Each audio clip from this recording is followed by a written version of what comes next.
მედვედევისა დღეს ხუთშაბათია და 23 საათზე პირველი არხის ეთერშია პირველი თემა. Რა თქმა უნდა, ჩვენ ვემზადებოდით ომისათვის და ვფიქრობ, სწორედ ამ სამზადისის შედეგი იყო ის, რომ ოპერაცია მინიმალური დანაკარგებით დასრულდა. რუსეთმა დაანგრია საქართველოს სამხედრო ინფრასტრუქტურა ყოველგვარი არაჰუმანური ქმედებების გარეშე. ეს დიმიტრი მედვედევის ის განცხადებაა, რომელიც ოფიციალურმა თბილისმა რუსეთის პრეზიდენტის აღიარება დააღიქვა. მიუხედავად ომის სამზადისის დადასტურებისა, რუსეთის პრეზიდენტის გამოსვლაში მუქარა ისევ გაისმა. მედვედევმა ის განცხადება გაიმეორა, რომელიც აგვისტოს ომამდე მოსკოვს არაერთხელ გაუკეთებია.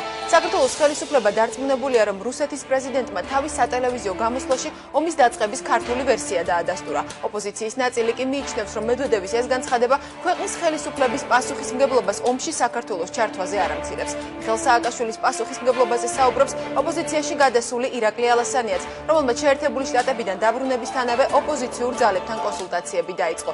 არასაპარლამენტო ძალების მოთხოვნას ვადამდელი არჩევნების დანიშვნაზე გაეროში საქართველოს ყოფილი ელჩიც უერთდება.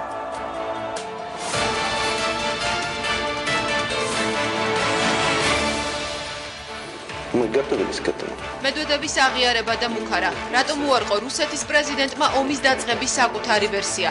რა საფრთხეებს ელოდება საქართველოს რუსეთისგან და რა დოკუმენტებზე ითხოვს საპარლამენტო კომისია გრიფით საიდუმლოს მოხსნას?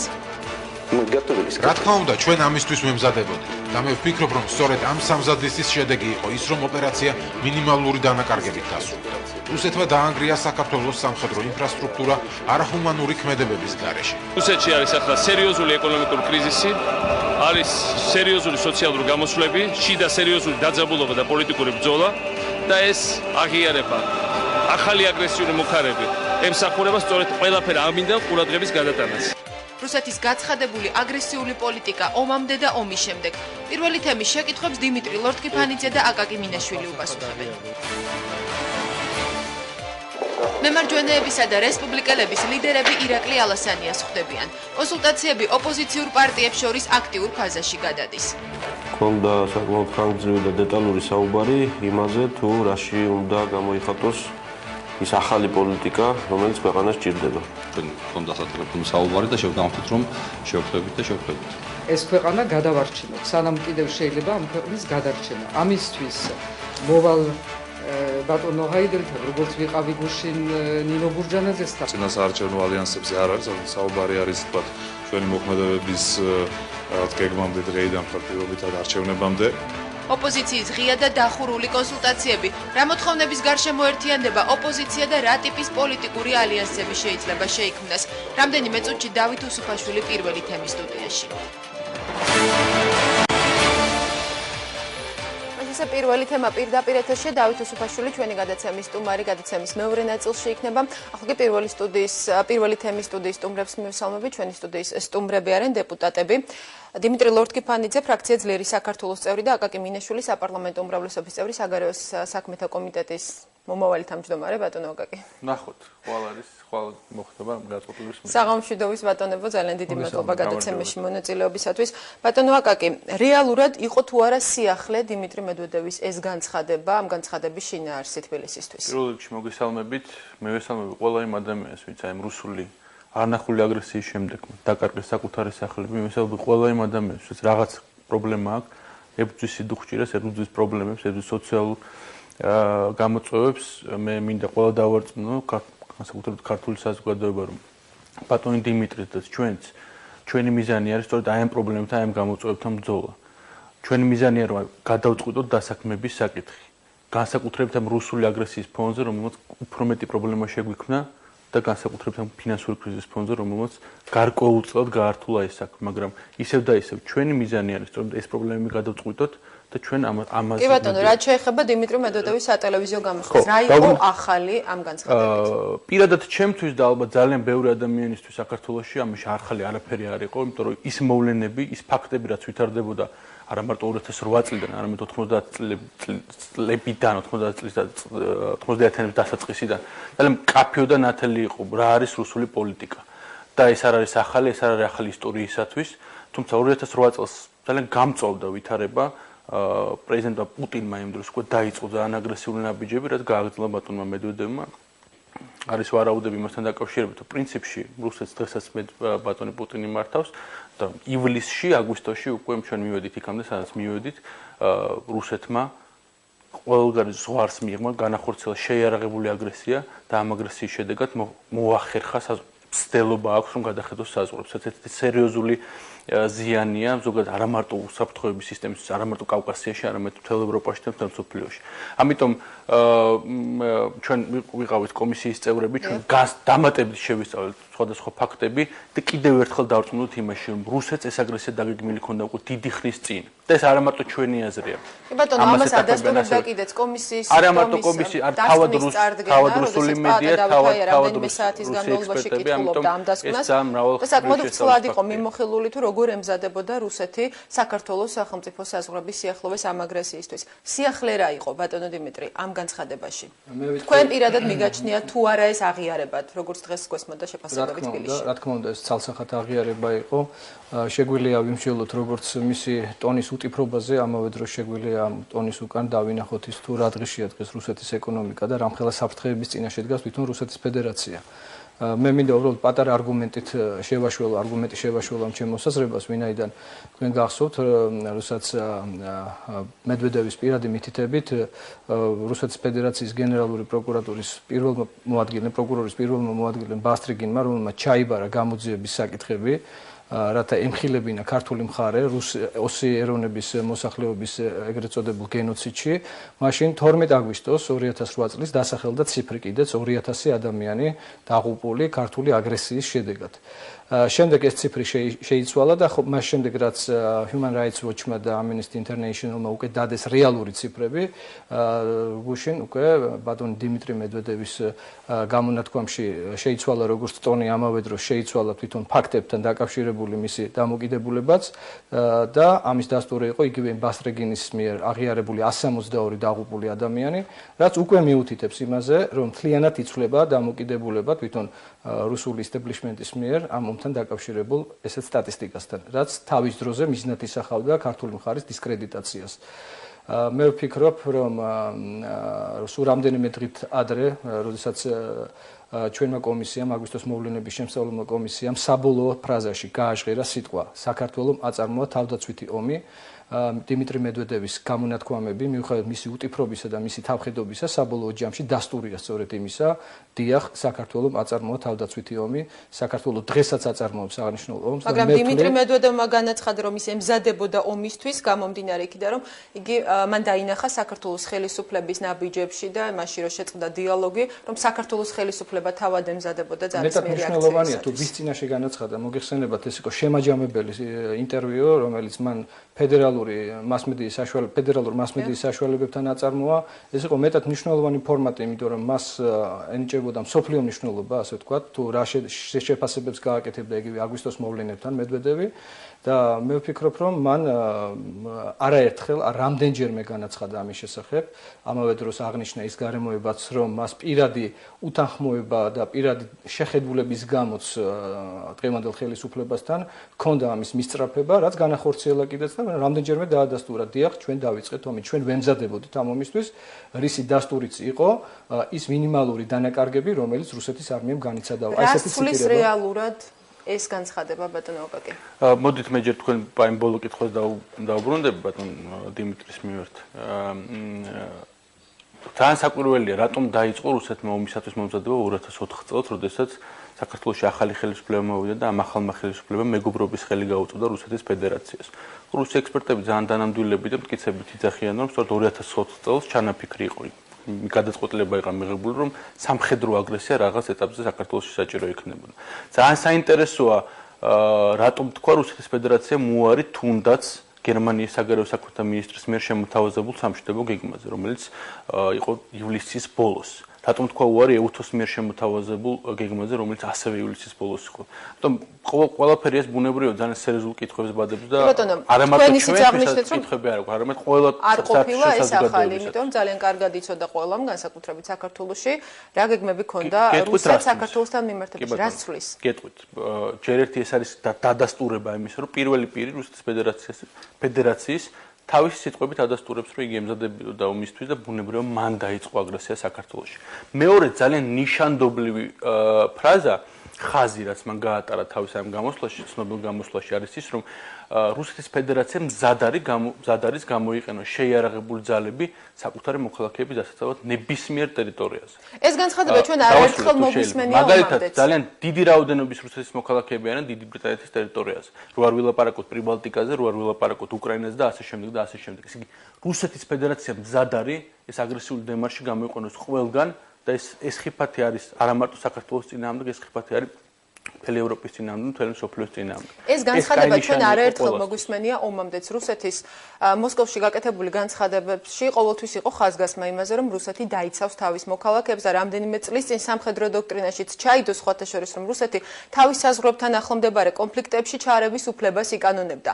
ასეთ შემთხვევაში, როდესაც დიმიტრი მედვედევის განცხადებაში ისევ გაისმის ეს ფრაზა, რომ რუსეთი ისევ არის მზად დაიცვას თავისი მოქალაქეები, რა საფრთხეს ხედავს ამაში საქართველოს ხელისუფლება? არა მარტო საქართველოს ხელისუფლება, ისევ და ისევ უბრუნდები ჩემ პასუხს, არა მარტო საქართველოს ხელისუფლება, ამ შემთხვევაში ეს საფრთხე არის უკრაინისთვის, ეს საფრთხე არის პრიბალტიკისთვის და ეს პირველ რიგში საქართველოზე ვისაუბროთ. ბუნებრივია, საქართველოს ეს საფრთხე უკვე მოხდა, ეს აგრესია საქართველოში უკვე იყო და ჩვენ ნახეთ თუ რა დიდძალი შეიარაღებით შემოვიდა ჩვენი მეზობელი, ჩრდილოეთ მეზობელი ჩვენ ტერიტორიაზე და დღესაც და მაგრამ საქართველოს ხელისუფლება ამბობდა, რომ არ იყო მომზადებული ასეთი მასშტაბური აგრესიისთვის, არ ელოდა მოდი ასე ვთქვათ, შეიძლება ეს არის ნამდვილად ხარვეზი, რომ არ იყო მომზადებული ასეთი მასშტაბის აგრესიისათვის, მაგრამ ეს ხარვეზი არის არა მარტო საქართველოს, ეს ხარვეზი არის ყველას. ეს არის დღეს მზად საქართველოს ხელისუფლებამ ეს განმეორებული საფრთხე აიცილოს თავიდან. ძალიან რთულია რუსეთის ფედერაციის ხელმძღვანელობის პროგნოზირება, თუმცა მე მერწმუნეთ ყველანაირი მცდელობა არის იმისკენ მიმართული, რომ ჩვენ ეს საფრთხე ავირიდოთ მომავალში. ეს არის ევროკავშირის მონიტორებთან მუშაობა, ეს არის ევროპასთან მუშაობა, ეს არის ძალიან ახლო მუშაობა შეერთებულ შტატებთან და ყველამ კარგად იცის ის სტრატეგიულ შეთანხმება, რომელიც უახლოეს მომავალში დაიდება საქართველოსთან და ეს იქნება ერთ-ერთი გარანტი სწორედ უსაფრთხოების ამ ტერიტორიაზე. ბუნებრივია, ეს იქნება პირველი საფეხური, მეორე საფეხური არის ბუნებრივია რუსი აგრესორების გაყვანა, რუსი ოკუპანტების გაყვანა საქართველოს ტერიტორიაზე და მესამე საფეხური არის ტერიტორიული მთლიანობის აღდგენა მშვიდობიანი. ბატონ დიმიტრი, თქვენ ბრძანდებოდით ასევე საპარლამენტო კომისიის წევრი, რეალურად ამ დასკვნით გაიცა თუ არა პასუხი კითხვაზე, შეეძლო თუ არა აგვისტოს ომის თავიდან აცილება საქართველოს ხელისუფლებას და დღეს არის თუ არა ამ საფრთხის ხელახალი საფრთხის აცილება თავიდან შესაძლებელი. პასუხი გაეცა კითხვას, შეეძლო თუ არა აიცილებია თავიდან, პასუხი ჩემი აზრით, ჩემი სუბიექტური აზრით და კომისიის დასკვნაშიც წეგან მოგახსენეთ თავდაცვით ომთან დაკავშირებით, რა თქმა უნდა, ცალსახად არ შეეძლო, იმიტომ რომ აღნიშნული აგრესია იყო გარდაუვალი, ამის შესახებ მედვედევმა უკვე არაერთხელ თქვა. მაგრამ კომისიის თავმჯდომარე ჩვენს ეთერში ამბობდა, რომ რესურსი არსებობდა. რესურსი თეორიულად ყოველთვის არსებობს, მაგრამ როდესაც პრაქტიკულად ხორციელდება ესეთი აგრესია, რომელიც ჯერ ვითარდებოდა ჩრდილოეთ კავკასიის ტერიტორიაზე სამხედრო წვრთნების სახით, შემდეგ ვითარდებოდა სამხედრო სარკინიგზო ჯარების შემოყვანით და ყველანაირად ლოკალიზდებოდა შესაძლებლობა იმისა, რომ თავიდან აეცილებინა ნებისმიერ ქვეყანას, ვინც არ უნდა ყოფილიყო საქართველოს ხელისუფლების სათავეში. ამ შემთხვევაში მე არ გულისხმობ, რომ ხელისუფლება შეეძლო თუ არა.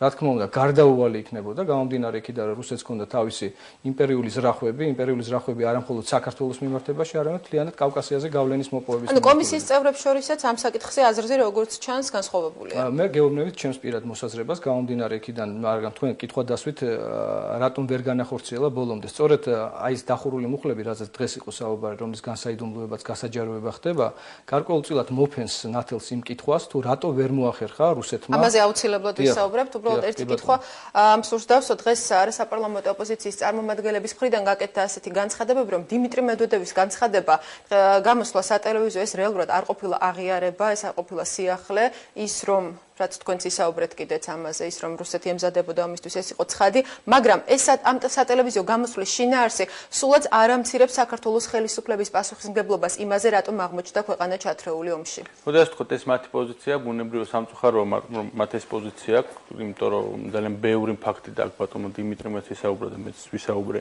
ფაქტებზე, რომელიც ნათლად მიუთითებს, რომ ეს იყო რუსეთის მიზანი აგვისტოში. მაგრამ ამავე პასუხისმგებლობაზე საუბრობენ ის ადამიანებიც, რომლებიც სულ ცოტა ხნის წინ გაემიჯნენ ხელისუფლებას. იმიტომ რომ საქართველოს ყველა მცდელობა განახორციელა, რომ ეს პრობლემა მოეგვარებინა მშვიდობიანად. ის ურიცხვი სამშვიდობო ინიციატივები, რაც იყო 2004 წლიდან დღემდე და დღემდეც ვითარდება. ის რომ ბოლო პერიოდში, ყველაზე კრიტიკულ პერიოდში, რამოდენიმე სამშვიდობო ინიციატივა იყო წამოყენებული როგორც საქართველოს მიერ, ასევე ევროკავშირის მიერ პირველად. ეს პირველი პრეცედენტი, რომ ევროკავშირი ასე აქტიურად ჩაერთო ამ პროცესში. ის რომ 6 აგვისტოს გვიან 7 აგვისტოს საქართველოს პრეზიდენტი ცდილობდა ყველანაირად დაკავშირებდა რუსეთის პრეზიდენტს და ეს რჩებოდა ერთადერთ საშუალებად ამ აგრესიის თავიდან არიდების. ხო მიუხედავად ამისა, რუსეთის ფედერაციამ ყველაფერზე უარი თქვა, მარიონეტულმა რეჟიმებმა ყველაფერზე უარი თქვა და ბუნებრივია, რატომ თქვეს უარი? იმიტომ რომ მათ ჰქონდათ სწორედ ეს მიზანი, ეს გეგმა და ამიტომ დაიწყო იქ ევაკუაცია რამოდენიმე დღითაა და ამიტომ შემოვიდა ამ ტერიტორიაზე რუსული არმია. ადამიანებიც, რომლებიც უახლახან გადავიდნენ ოპოზიციაში. ნებავთ ირაკლი ალასანია, რომელიც კარგად იყო, რომლისთვისაც კარგად არის ცნობილი, ნებავთ კონფლიქტების სფერო და ის აქტიურად იყო ჩართული იმ პროცესებში, რასაც ქვია საერთაშორისო საზოგადოების, საერთაშორისო თანამეგობრობის საქმის კურსში ჩაყენება. როგორ? მეორე მხრივად შეგვიძლია დავინახოთ, თუ კი რესურს ვეძახოთ იმას, ამოსაწური იყო თუ არა ეს რესურსი, როდესაც მსხვილკალიბრიანი იარაღით, მათ შორის D-30 ეს ძალიან მნიშვნელოვანი აღინიშნოს, იმიტომ რომ ეს არის ძალიან მსხვილკალიბრიანი იარაღი, იბომბებოდა ორი ჩვენი სოფელი, ეს იყო ნული და ავნევი. თუ კი ჩვენ ამაზე, რა თქმა უნდა, რეაგირება არ გვექნებოდა, მე გულისხმობ მთელი ეროვნულ, ანუ მთლიანად დამოკიდებულებას არმიისა, თქვათ იმ საპასუხო რეაქციაზე, რომელიც უნდა მოყოლოდა თუ არ უნდა მოყოლოდა ავნევისა და ნულის დაბომბვას.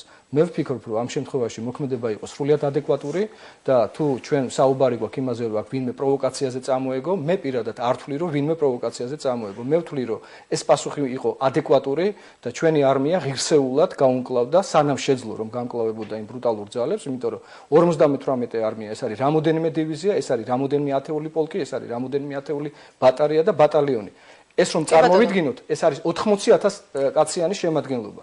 მისი მოგერიება გაუჭირდებოდა მთელ კავკასიას ერთიანი. ჩვენ რამდენიმე წუთში რეკლამის შემდეგ განვაახლებთ საუბარს.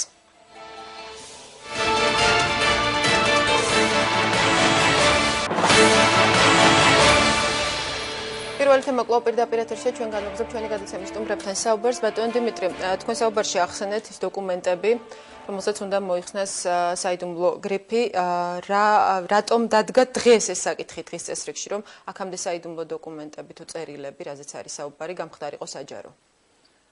თუ გადაავლებთ თვალყურს პრესასთან გაკეთებულ კომენტარებს, დარწმუნდებით, რომ ეს არ გაკეთებულა დღეს, ამასთან დაკავშირებით თვითონ კომისიის თავმჯდომარემაც ბატონო ბადა დავითაიამაც ისაუბრა, ამ შესახებ საუბრობდნენ ჩვენი კომისიის წევრებიც, რომ იმ შემთხვევაში თუ კი იმ ინფორმაციიდან და მინდა გითხრათ, რომ 22 რესპონდენტიდან 9 თანამდებობის პირის მიმართ იქნა დახურული სხდომა განხორციელებული, დახურულ სხდომაზე იქნა განხორციელებული ინფორმაციის მიღება და ეს ინფორმაცია არის ძალიან მნიშვნელოვანი, ეს ინფორმაცია არის ძალიან დიდი მოცულობის და აქედან გამომდინარე ჩვენ მიზანშეწონილად მივიჩნიეთ ჯერ კიდევ თავიდან გადაგვეხედა მისი განსაიდუმლოების პროცედურის დაწყების შესახებ, ხოლო დღესდღეობით უკვე მივედით იმ დასკვნამდე, რომ მთელი მოცულობით მიგვაჩნია, რომ შესაძლებელია იქნეს გამოქვეყნებული აღნიშნული ინფორმაცია, რა თქმა უნდა, მას შემდეგ რაც პროცედურა სავალდებულოს გაივლის აღნიშნული ინფორმაცია უშუალობის საბჭოში და თუ კი არ იქნება რიგი საკითხები, რომლებიც მოითხოვს სახელმწიფო საიდუმლოებაზე აბუს ახსნას, ბუნებრივია მთელი მოცულობით იქნება გამოქვეყნებული. რა არის ეს დოკუმენტები?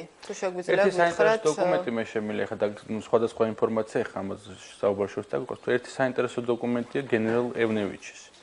იგი არის რუსეთის ფედერაციის შეიარაღებული ძალების გაერთიანებული შტაბის ხელმძღვანელის მოადგილე. და ამ ბრძანებით, ამ დოკუმენტით კი ავალებს იმ დროს ეგრეთ წოდებული სამშვიდობო ძალების, და ფაქტურად ოკუპანტი ძალების სარდალს ყულახმეტოს, რომ დაიწყოს მზადება ანტიტერორისტული ოპერაციებისათვის. ეს არის ივნისი-ივლისი 2008 წელი. მე შეგახსენებთ, რომ იმ დროს მოქმედი შეთანხმებებით ეგრეთ წოდებულ სამშვიდობოებს ამის უფლებამოსილება არ ჰქონდათ და ამ ანტიტერორისტული ოპერაციების ჩატარებას და ზოგადად მომზადებას აქ უკვე მდებარებს ჩრდილოეთ ოსეთში მყოფ რუსულ შეიარაღებულ ძალებს. ანუ ცალსახაა ეს დოკუმენტი ცალსახად მიუთითებს, რომ უკვე ივნის-ივლისში უკვე გადადის საბოლოო ფაზაში მზადება ომისათვის, აგრესიისათვის, და ამას ემატება ბუნებრივი წვრთნები, რაც მოხდა. უპრეცედენტო წვრთნები, აქამდე ესეთი ტიპის წვრთნები არ ჩატარებულა და იმ რაოდენობა, რომელიც შემდეგ ინფორმაცია შესძენს ეს საზოგადოებას ამ დოკუმენტების გამოქვეყნება. ეს საზოგადოებას არა მარტო შიგნით, არამედ ქვეყნის გარეთაც და იმ კომისიას, საერთაშორისო კომისიას, რომელიც საბოლოო ჯამში ამას გამოიძიებს მიუკერძოებად. აძლევს დამატებით დოკუმენტებს, დამატებით მტკიცებულებს და მათ სრულყოფილად შეისწავლონ ფაქტები. ეს არის მნიშვნელოვანი. ის ფაქტები, რაც არის დასკვნაში, არ არის ამისთვის საკმარისი, ბატონ დიმიტრი. მე გეტყვით, რომ პირველ რიგში დასკვნა არის ძალიან საინტერესო. მე ჯერ არ შემხვედრია რომელიმე ოპონენტი, რომელიც თქვათ მეტყოდა კონკრეტულ ფრაზებს ან კონკრეტულ ინფორმაციას, მეტყოდა, რომ აი ჩვენ გავეცანით, მე წავიკითხე აღნიშნული დასკვნა და თქვათ ამასთან დაკავშირებით რაღაც რა აზრის ხარ. სამწუხაროდ ჯერჯერობით ეთყობა გაცნობის სტადიაში არიან თქვა სხვადასხვა არასამთავრობო ორგანიზაციები, ან პოლიტიკური ორგანიზაციები, რომლებიც საკმაოდ უკმეხ განცხადებებსაც აკეთებენ ამასთან დაკავშირებით.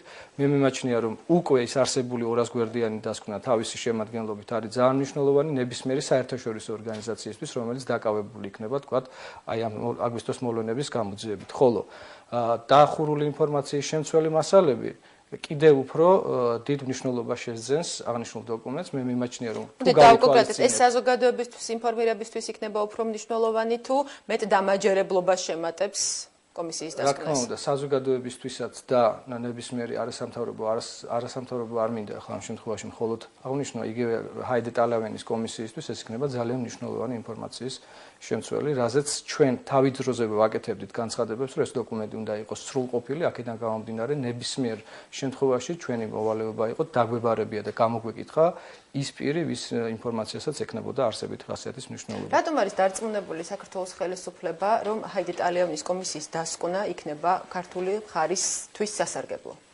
ძალიან მარტივი პასუხი. ქართული მხარისთვის სასარგებლო არა, ეს არ უბრალოდ სიმართლე. და საქართველოს ხელისუფლება როგორ ახსენეთ იმ განცხადებას, რომელიც ამ ორი დღის წინ გააკეთა შეერთებული შტატების სახელმწიფო მდივანმა? მიუკერძოებული გადაწყვეტილება და ამიტომ ვთვლით, რომ მიუკერძო გადაწყვეტილება ის მაშინ როგორ ახსენეთ იმ განცხადებას, რომელიც რამდენიმე დღის წინ გააკეთა კონდოლიზა რაისმა? მან უწოდა უპასუხისმგებლო საქართველოს ხელისუფლების მხედრების ომამდე. განცხადება ეს ინფორმაცია გაავრცელა რუსულმა საიტებმა და თქვენ ჩემზე უკეთ მოგვიხსენებათ სტილი აქვს ზოგადად რუსულ მედიას და განსაკუთრებულ რუსულ ვებგვერდებს. ამიტომ მე ამაზე სპეკულაციებს ვერ დავიწყებ. რაც შეეხება ჩვენი მიზანი რა არის? ჩვენი მიზანია რომ ჩვეულებრივი მოქალაქეების, ინდივიდუმები, ჩვეულებრივი ადამიანებისთვის უზრუნველყოთ უსაფრთხოება ამ ქვეყანაში. ეს კომისიაც ხო ამას ემსახურებოდა. ეს კომისია ემსახურებოდა იმას, რომ ჩვენ საკუთარი გთვალით გვენახათ ჩვენი ხარვეზები, ჩვენ საკუთარი გთვალით გვენახა, რომ რა შეიძლება გამოსწორდეს, რათა უზრუნველყოფილი იყოს უსაფრთხოება მოქალაქეთა ამის გამოსასწორებლად. სადაც მოხდება ადამიანის ღირსება. ბუნებრივია ჩვენ ეს კომისია ნახეთ რეკომენდაციები და აღმასრულებელი ხელისუფლება სწორედ იქიდან არის მიმართული, რომ სწორედ ეს ხარვეზები აღკვეთოს. ვინაიდან ჩვენ ვიცით, რომ ჩრდილოური მეზობლისაგან არ არის განსაცვიფრებელი სამხედრო აგრესია და ძალიან ჩვეულებრივ მოვლენად იქცა. არა მარტო ჩვენს წინააღმდეგ ეს ტიპის აგრესია შეიძლება განხორციელდეს უკრაინაში, პრიბალტიკაში და თუ მოქალაქეების დაცვას დაიწყებს რუსეთი, შეიძლება ბრიტანეთში და სხვა ქვეყნებშიც. თუმცა მეორე მხრივ იქ ბატონი მედვედევი საუბრობს რუსული არმიის წარმატებაზე, ალბათ ან არასწორ ინფორმაციას აწვდენ, რაც არ არის შეიძლება მართალიც იყოს მედვედევ პუტინის ურთიერთობიდან გამომდინარე, თუმცა არის ფაქტები, რომელიც ადასტურებენ იმას, რომ რუსულმა არმიამ სერიოზული კრახი განიცადა მიუხედავად მათი ურიცხვი რაოდენობისა. რა ფაქტებია ეს? ერთი რომ სწორედ ამ აგრესიის შემდეგ მათ დაიწყეს სამხედრო ძალების რეფორმირება, საკმაოდ რადიკალური რეფორმირება, თუმცა მაინც შეფერხებები აქვს, რომ კორუფცია არის ძალიან დიდი მასშტაბით ამ ქვეყანაში და ესეთი რეფორმები უბრალოდ ვერ გატარდება და მეორე არიან მშობლები, მე ყოველს გამოუხატავ წუხარებას, მაგრამ არიან მშობლები რუსეთში, რომლებიც აღიარებენ, რომ ძალიან დიდი რაოდენობის რუსი ჯარისკაცები უბრალოდ დაზიანდნენ ამ აგრესიის შედეგად. ეს ძალიან კარგი ნათელი. რაც შეეხება საერთაშორისო კომისიას, როდისთვის ელოდება ქართული მხარე ამ კომისიის მუშაობის დასრულებას და ამის შემდეგ დააყენებენ თუ არა დეპუტატები ბატონ დიმიტრის საქართველოს პარლამენტში საგამოძიებო კომისიის შექმნის საკითხს? საგამოძიებო კომისიის შექმნის შესახებ ჩვენც არაერთხელ გაგვიცხადებია და მithumetes ეს აზრი გაგვიმყარა იმ იდეამ, რომ საერთაშორისო საგამოძიებო კომისიის დასკვნა, თუ კი იგი იქნება წვავე, ბუნებრივია ამ შემთხვევაში არ გამოირიცხება, რომ საქართველოს პარლამენტში შეიქმნას ამჯერად უკვე საგამოძიებო კომისია. საგამოძიებო კომისიის მუშაობის გამოცდილება საქართველოს პარლამენტს ზოგადად პარლამენტარიზმს გააჩნია. ჩვენი კომისია თავისი არსით იყო უნიკალური, იმიტომ რომ მსგავსი კომისიის შემადგენლობა, მსგავსი კომისია თავის ფორმატით არასოდეს არ შეკრებულა საქართველოს პარლამენტში. რაც შეეხება ვადებს, რამდენად ჩემთვის ცნობილია, საერთაშორისო კომისია ჰაიდე ტალავენის მეთაურობით ივლისის თვეში გააკეთებს განცხადებას იმასთან დაკავშირებით, გაგრძელდება თუ არა ეს კომისია, თქვათ, გააგრძელებს თუ არა შემდგომ მუშაობას, თუ გამოაქვეყნებს, თქვათ, გარკვეულ დასკვნებს, მაგრამ მე მინდა გარკვეულწილად კითხვაზე პასუხი გავცეთ, თქვენ ბრძანეთ რომ ტენდენციური შეიძლება იყოს ჰაიდ ტალავენის კომისიის გადაწყვეტილება. თუ გავითვალისწინებთ იმ გარემოებას, რაც მე გადაცემის დასაწყისში აღვნიშნე, რომ ბასტრეგინს, რომელსაც დავალებული ჰქონდა, რომ ქართული მხარის საზიანოდ გამოეძიებია ფაქტურად და ის რომ ეს ქართული მხარის საზიანოდ ჰქონდა დავალებული, ეს სწორედ გუშინდელმა მოვლენებმა ცხადყო, ნებისმიერი ინფორმაცია, რომელთაც ცდილობდნენ გაეყალბებინათ ომის სტატისტიკა, რუსულ მხარეს არ გამოუვიდა, ჩაუვარდა ფაქტიურად ეს ავანტიურა და აქედან გამომდინარე მე მაგალითად მაქვს იმის იმედი, რა თქმა უნდა, არა ტენდენციურობის, არამედ იმისა, რომ ჩვენი კომისიის მიერ განხორციელებული დასკვნა გარკვეულწილად იქნება ასახული კალბატონის ჰაიდ ტალავენის კომისიის დასკვნაშიც. ეს დიდი მადლობა. მადლობთ გადაცემაში მონაწილეობისათვის. ჩვენი სტუდიის სტუმრები გახდნენ დეპუტატები აკაკი მინიაშვილი და დიმიტრი ლორთქიფანიძე. დიდი მადლობა კიდევ ერთხელ. ჩვენ კი განვაგრძობთ გადაცემას, როგორ აპირებს არასაპარლამენტო ოპოზიცია საერთო მოთხოვნის ვადამდელი არჩევნების დანიშვნის მიღწევას. კონსულტაციები გრძელდება სამომავლო თანამშრომლობაზე მოლაპარაკებებში ოპოზიციასთან. საქართველოს ყოფილი ელჩი გაეროში ირაკლი ალასანიაც ჩაერთო. დღეს მან შეხვედრა რესპუბლიკელებისა და ახლების ახლად შექმნილი ალიანსის ლიდერებთან გამართა. დაგვალოდეთ რამდენიმე წუთში ჩვენი სტუმარი დავით უსუფაშვილი იქნება. პირველ თემა პირდაპირ ეთერში ჩვენი სტუდიის სტუმარი კი გახლავთ დავით უსუფაშვილი, რესპუბლიკური პარტიის ლიდერი. საღამოშვიდობის ბატონ დავით. ძალიან დიდი მადლობა გადაცემაში მონაწილეობისათვის. სანამ ოპოზიციური ძალებს შორის მიმდინარე კონსულტაციებზე ვისაუბრებთ, მე მსურს გთხოვოთ შეფასება დიმიტრი მედვედევის სატელევიზიო გამოსვლისას გაკეთებული განცხადების. თქვენ პირადად როგორ აღიქვით ეს განცხადება? აღიარებათ თუ მორიგი მუქარის შემცველ განცხადებად?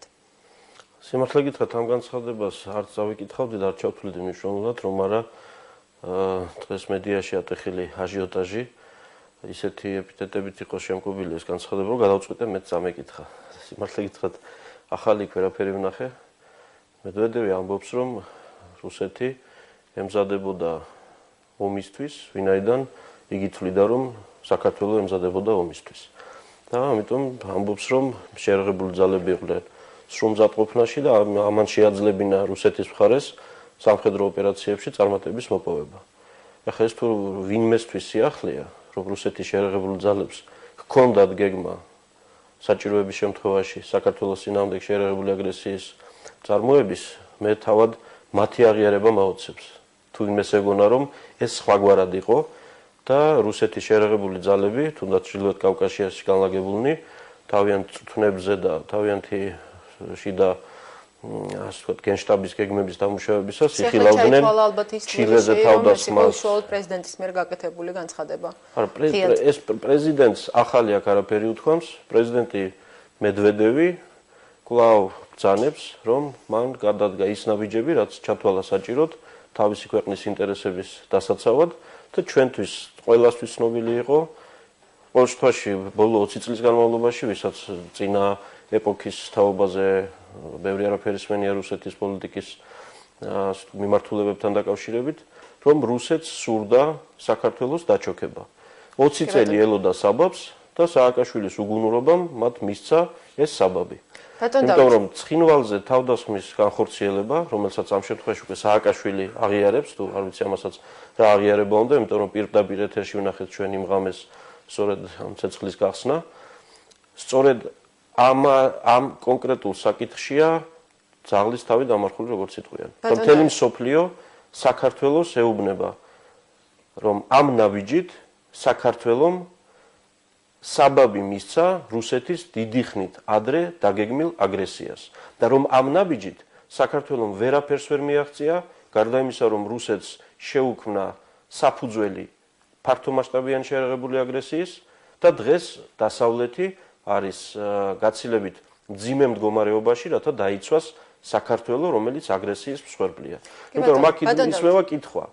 თუ ვიცოდით, რომ რუსეთის შეერაღებული ძალები აპირებდნენ ქვეყნის დაპყრობას, მაშინ ცხინვალზე შეტევით, ჩვენ ამ დარტყმის მოგერიება შეგვეძლო?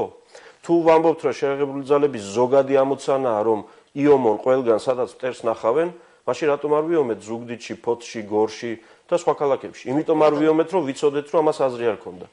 ასე რომ აქ ამაშია საქმე და მედვედევის განცხადებაში მე რაიმე სხვა ახალი ამბავი ვერ ვნახე. რუსეთი არის აგრესორი საქართველოს ყავს უგუნური ხელისუფლება და ორი ავტორიტარი მმართველი შეეჯახა ერთმანეთს შუბლით. ბატონ დავით, მოდით გავაგრძელოთ საუბარი უკვე ოპოზიციის სამომავლო გეგმებზე. ახლა შექმნილი ალიანსის ლიდერები დღეს შეხვდით ირაკლი ალასანიას, რომელიც ჯერ კიდევ რამდენიმე კვირის წინ, როდესაც გააფორმეთ ალიანსი, დაასახელეთ სასურველ პარტნიორად. ირაკლი ალასანიას თავად არ გაუკეთებია დღეს საჯარო განცხადება, უკვე კონსულტაციების შემდეგ. რა საკითხებზე ესაუბრეთ მას, თქვენ თუ გაგვიმხელთ? სიამოვნებით, ჩვენ დამალული დასაფარი არაფერი გვაქვს, იმიტომ რომ შევხვდით სწორედ იმისთვის, რომ ერთად ვიპოვოთ ქვეყნის გადარჩენის გზა. და დღეს ყოველგვარი გადაჭარბების გარეშე ქვეყანა გადასარჩენია რუსეთის აგრესიისგანაც და ჩვენი ხელისუფლების შიდა აგრესიისგანაც და უგუნურებისგანაც. ამიტომ ჩვენ ვისაუბრეთ სწორედ იმ ახალი პოლიტიკის კონტურებზე, რომელსაც ჭირდება ახალი პოლიტიკური ძალა, რომელსაც ჭირდება ახალი მიდგომები, უნდა დამთავრდეს ექსპერიმენტების 5 წელი, როდესაც სააკაშვილმა უნიკალური შანსი გაუშვა ხელიდან ქვეყნის სწორ გზაზე დაყენების, ეკონომიკური აღმავლობის. დღეს გვესმის ჩვენ მრავალი განცხადება ხელისუფლების წარმომადგენლების მხრიდან, რომ მთავარი ამოცანა, მთავარი საზრუნავი ხალხია და ჩვენ ვეკითხებით ხელისუფლებას. ხალხზე ზრუნვა რაში გამოიხატა? ხალხისთვის უფლებების აყრაში, სამუშაო ადგილების არ შექმნაში. შევხედოთ ოფიციალურ სტატისტიკას. საქართველოს სამუშაო ადგილების შექმნის დინამიკით ბოლო ადგილზეა ყოფილი საბჭოთა კავშირის ქვეყნებს შორისაც კი. ასე რომ ვერც ეკონომიკური თვალსაზრისით, ვერც დემოკრატიის თვალსაზრისით, ვერც უსაფრთხოების თვალსაზრისით, ვერც ტერიტორიული მთლიანობის აღდგენის თვალსაზრისით ვერ იქნა ვერანაირი წინსვლა მიღწეული. ამიტომ ჩვენ ვისაუბრეთ, დღეს შეხვედრა გრძელდებოდა დაახლოებით 2 საათი, ბატონი დავით გამყრელიძე, ირაკლი ალასანია და მე გავხდით ამ შეხვედრაზე. ეს იყო ჩვენი კონსულტაციების ერთ-ერთი რაუნდი და არა ბოლო რაუნდი. რესპუბლიკელების და ახალი მემარჯვენეების პოლიტიკური ალიანსის შექმნისთანავე ჩვენ განვაცხადეთ. ერთ-ერთი მორიგი თუ დასაწყისი? ერთ-ერთი მორიგი. მე არ შემშლია შეგნებულად თქვი ეს.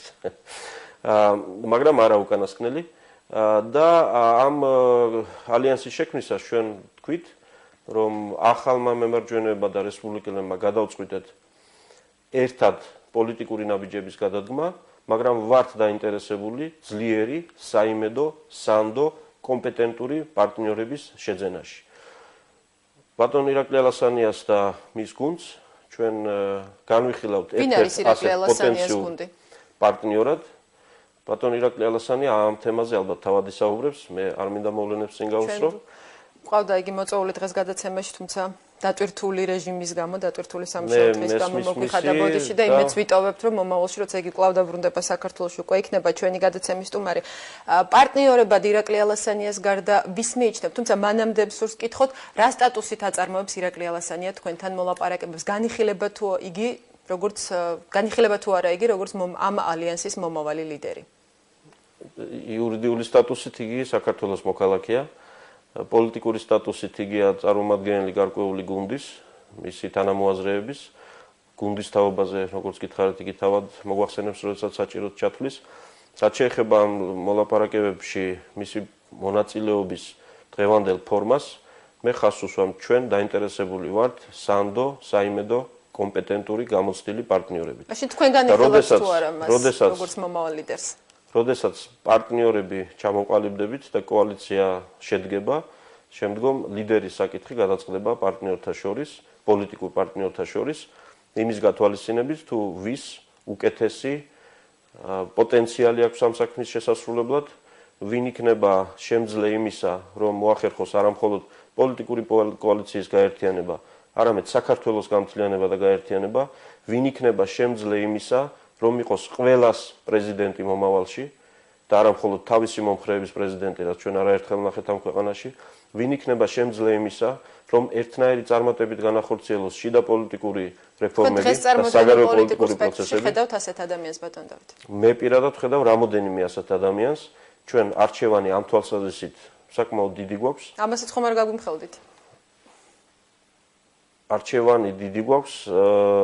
ორივე პოლიტიკურ ალიანსის შემავალ ორივე პარტიაში, ასევე იმ პოლიტიკურ ლიდერებსა და ჯგუფებში, რომლებთანაც ჩვენ კონსულტაციები გვაქვს. იმიტომ რომ პოლიტიკური ცხოვრება საქართველოში მიუხედავად იმისა, რომ ძალიან ბევრი პრობლემის თანხლებით მიმდინარეობდა დღემდე, მაინც ჩამოყალიბდა კომპეტენტური, წესიერი, სანდო ადამიანების ჯგუფი და მათ შორის არჩევანი ჩვენ არ გაგვიჭირდება. დარწმუნებული ვარ, რომ არც ხალხს გაუჭირდება, იმიტომ რომ ხალხს ჩვენ უნდა მივცეთ ერთხელ და სამუდამოდ თავისუფალი არჩევანის გაკეთების საშუალება. ბატონ დავით, ირაკლი ალასანიამ უკვე გუშინ გაკეთებულ საჯარო განცხადებაში დაადასტურა, რომ იგი უერთდება არასაპარლამენტო ოპოზიციის ერთ მთავარ მოთხოვნას ვადამდელი არჩევნების დანიშვნას გაზაფხულზე. თქვენ პირადად გარდა ირაკლი ალასანიას კიდევ ვინ არიან სასურველი პარტნიორები, რომელ ძალებთან აპირებთ კონსულტაციების გავლას? ეს იქნებიან ეროვნულ საბჭოში შემავალი, აქამდე შემავალი ძალები, გნებავთ ნინო ბურჯანაძის ან ზურაბ ნოღაიდელის პარტიები თუ ვინ? მოვლენებს წინ გავუსწრებთ, მე დარწმუნებული ვარ, რომ ახალი მემარჯვენეების და რესპუბლიკელების ერთობლივი განაცხადი იმის თაობაზე, რომ ეს ალიანსი ძალიან მალე იქნება უფრო ფართო პოლიტიკური კოალიციის წევრი და იანვრის ბოლომდე ეს პროცესი დასრულდება, ეს გეგმა შესრულდება. ვინ იქნება ალიანსი პოლიტიკური კოალიციის შემადგენლობაში, ამაზე მე დღეს ვერ ვისაუბრებ, ერთი რამ ვიცი, რომ ახალი მემარჯვენეები და რესპუბლიკელები ვიქნებით ამ კოალიციაში. ანუ გამოიკვეთა უკვე იმ ალტერნატიული კოალიციის კონტურები, რომელზეც თქვენ ასევე ვისაუბრეთ ალიანსის გაფორმებისას. კონტურები ჩემთვის პირადად გამოკვეთილია, მაგრამ იმისთვის რომ კოალიცია შედგეს, საჭიროა რომ ეს კონტურები იყოს გამოკვეთილი ყველა სხვა შესაძლო პარტნიორისთვის. მე დარწმუნებული ვარ, უახლოეს დღეებში თავად ბატონ ირაკლი ალასანიას ექნება პროდუქტიული და საქმიანი შეხვედრები ბევრ კონკრეტულ ადამიანთან, მათ შორის არა მხოლოდ პოლიტიკური პარტიების წარმომადგენლებთან და პოლიტიკოსებთან და ამ კონტურების შეჯერების შედეგად ჩვენ დაგეგმილ ვადებში მოვახერხებთ სათანადო განაცხადის გაკეთებას. ბატონ დავით, როგორი შეიძლება იყოს ეს კოალიცია? ხომ არ იქნება ეს იმის მსგავსი, როგორიც იყო აქამდე ერთიანი ეროვნული საბჭო? ერთიანი ეროვნული საბჭო შეიქმნა არა როგორც პოლიტიკური კოალიცია არჩევნებზე ერთად წასასვლელად, არამედ არჩევნების მისაღწევად. ახლაც იგივე მდგომარეობაში არის საპარლამენტო ოპოზიცია. ამ აზრით საქართველოში არსებული და ახლად შექმნილი პოლიტიკური ძალების უდიდესი უმრავლესობა თანხმდება იმაზე, რომ ვადამდელი არჩევნები ერთადაა მისაღწევი. ამ აზრით შეგვიძლია ჩავთვალოთ, რომ უკვე არსებობს ერთი დიდი ეროვნული საბჭო ოპოზიციური პოლიტიკური პარტიების, რომლებიც ითხოვენ ვადამდელ არჩევნებს და ამასობაში აყენებენ წინაპირობას. რომ არჩევნების ჩატარებამდე საჭიროა საარჩევნო კოდექსის შეცვლა, მედიის გათავისუფლება, პოლიციის და სამართალდამცავი ორგანოების კონტროლის და მონიტორინგის დაწესება და მთელი რიგი სხვა ღონისძიებები, რაც აუცილებელია თავისუფალი არჩევნების ჩასატარებლად. ანუ მსგავსი მოთხოვნები, რომელიც იდგა შარშანაზე. ჩავთვალოთ, რომ ეროვნული საბჭო ამ გაგებით დღესაც არსებობს და ის კიდევ უფრო ფართოა, ვიდრე იყო უწინ. რაც შეეხება საარჩევნო კოალიციას, ჩვენ რესპუბლიკელები მზად ვიქნებით მხოლოდ ისეთ კოალიციაში გაერთიანებისთვის, რომელსაც ექნება არა მხოლოდ საერთო იდეები, არამედ საერთო პროგრამა. ჩვენ ახალ მემარჯვენეებთან ამ თვალსაზრისით საკმაოდ წინ წავიწიეთ, ყველა ძირითად საკითხზე გვაქვს ჩვენი მოსაზრებები, ველოდებით აი ამ პროცესის დასრულებას, რათა ჯერ პარტნიორებში განვიხილოთ ეს ყველაფერი და შემდგომ საზოგადოებას ვამცნოთ, თუ როგორ უნდა წავიდეთ წინ და საქართველო დაადგეს სწორი განვითარების გზას. ბატონ დავით, ის კონსულტაციები, რაც თუ შეიძლება, ვადამდელ არჩევნებსაც შეეხება. ჩვენ ვადამდელ არჩევნებს კი არ ვითხოვთ. ჩვენ ვითხოვთ უპასუხისმგებლო ხელისუფლების წასვლას, რომელმაც ვერც ერთი ძირითადი დაპირება ვერ შეასრულა და ახალი ხელისუფლების მოსვლას. ჩვენ ვითხოვთ ამ პროცესის მოქცევას კონსტიტუციის ჩარჩოებში, თავისუფალი და სამართლიანი არჩევნების ჩატარების გზით. ასე რომ, არჩევნები კი არაა მიზანი. არჩევნებია საშუალება. და კიდევ ერთ ჩარჩოებში და არაკონსტიტუციურ ვადებში. როგორ გეყადრებათ? არაკონსტიტუციურ ვადებში ჩვენ არაფერს არ ვითხოვთ. პრეზიდენტი რომ გადადგა შარშან, მაშინ მას ჰქონდა კიდევ ვადა. ამ ხელისუფლებამ დაასრულოს თავისი მმართველობა იმ ვადამდე, რაც უკვე განსაზღვრულია კონსტიტუციით. ჩვენ კონსტიტუციაში გვიწერია, რომ ვადამდელი საპარლამენტო არჩევნები დასაშვებია. ქვეყანაში ჩვენ არაკონსტიტუციურს არაფერს არ ვითხოვთ. ხელისუფლება კატეგორიულად აცხადებს, რომ 2009 წლის გაზაფხულზე მიუღებელი არჩევნების დანიშვნა გამომდინარე სხვადასხვა ფაქტორით, როგორ აპირებთ თქვენ მიაღწიოთ ამ მოთხოვნის შესრულებას? ხელისუფლება კატეგორიულად აცხადებს, რომ ეს არის მიუღებელი.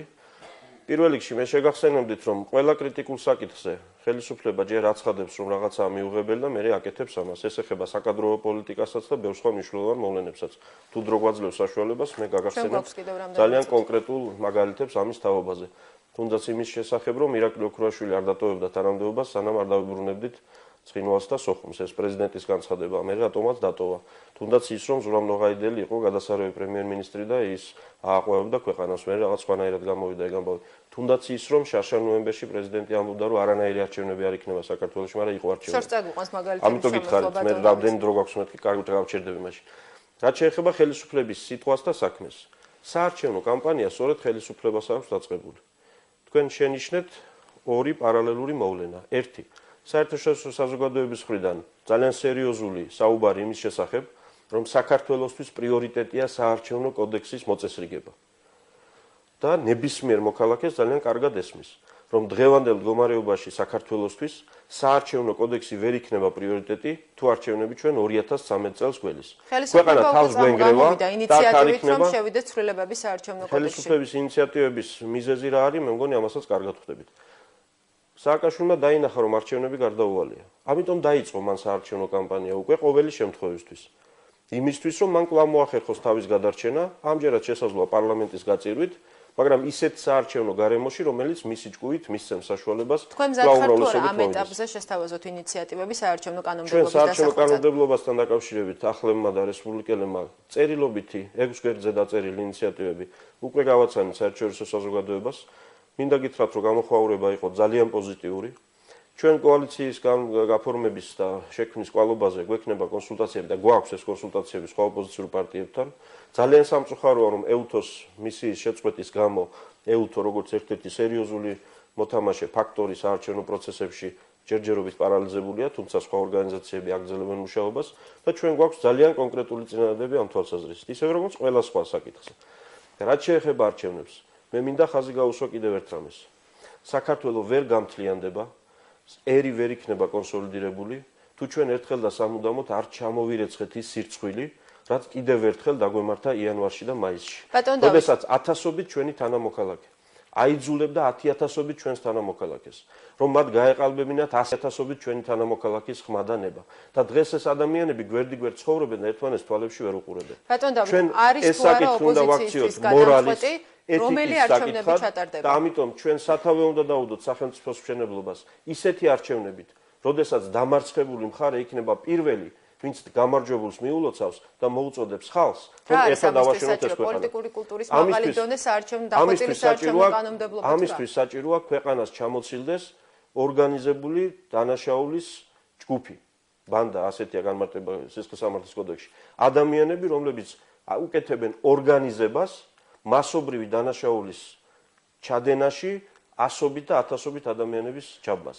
ეს უნდა დასრულდეს და ქვეყანა წავაწყდეს. რომელი არჩევნები ჩატარდება?